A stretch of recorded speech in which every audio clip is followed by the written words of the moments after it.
My guest today is Catherine Jacob, President and CEO of Safe Haven of Tarrant County. So October is Domestic Violence Awareness Month, and your nonprofits just released some alarming findings from a report. Can you tell us about that? Sure. So we work with a multidisciplinary team here in Tarrant County, and we publish every October what we call a fatality review report. Okay. So this group reviews every potential intimate partner homicide.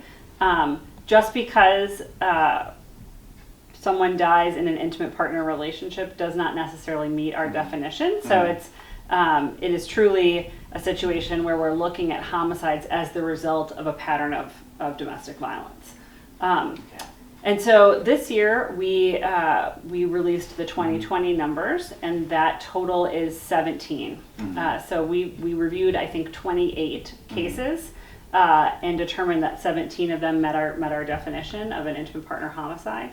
And so that's the number, and those are the statistics that we're working with. I remember last year speaking to you, your nonprofits had an influx of women fleeing violence in 2020. Have those numbers declined or settled? Yeah, so it's kind of changed over time. So right initially, at the end of March of 2020, our hotline numbers actually dipped down really significantly. And you can imagine that you have to be in a safe place to call the hotline. And so if you're home with your abuser, it might be tricky to navigate that. We did go back up to our normal numbers by about the beginning of May. And then by the end of May, we actually spiked to about 30% higher than normal. And so that spike maintained throughout the rest of the year. We are now back to our normal number on hotline. We still do get a higher than average number of requests for shelter. So we do a lot of things.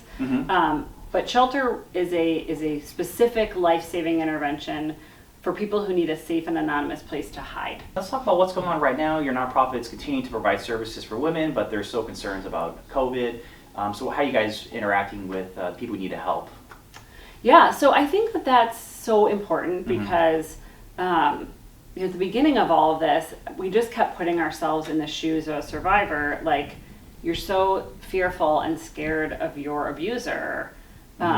And then you get to shelter, and then you're fearful and scared of catching a deadly virus. Like, that sounds terrible. But, what is the good option there, right? To keep you and your family safe. And so we worked with a physician really early on to come up with different processes for how you get into shelter, how we do meals, how we do transport. I mean, who stays where in shelter, all that kind of stuff. We have travel trailers that are on our shelter properties. What advice do you have for any of our viewers? A lot of people care about this topic, whether they may be experiencing abuse or witnessing it or just want to help your nonprofit.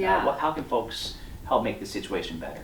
It's really important that we don't treat the issue like it's an addiction. Because I think when we look at addiction, it's like you have to have really firm boundaries, you have to we kind of think of that TV show Intervention, right? Where it's like this whole thing. That's just that dynamic is not going to work in our situation, right? So we always talk to family members and friends about letting someone know that you believe them. And that belief is not qualified by anything. It's so easy on the outside to say this, I'm not going to hang out with her until she leaves that guy, right? That really hurts her. That isolates her more. So she needs to know that she's going to have a safety net when the end of that time comes, right? So that's really important too. And then just getting our hotline number out there, I think is so important. Our hotline number, if you're not in Tarrant County, the national hotline number. One of the biggest parts about our report is that none of the 17 victims of intimate partner homicide reached out for help from Safe Haven before they died. And one of the things that shows us is that if victims reach out for help, they usually don't end up dead. Well, it's incredibly important work. We appreciate you guys making these findings public and sharing with us and sharing with the Fourth Weekly and other folks in Tarrant County.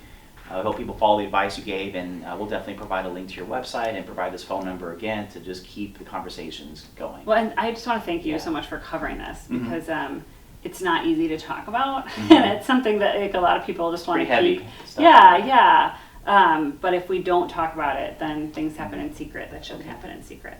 And we can all hope and work toward better numbers next year. Certainly. Okay. Well, thank you, Kathy, for your time. Thanks. Appreciate it.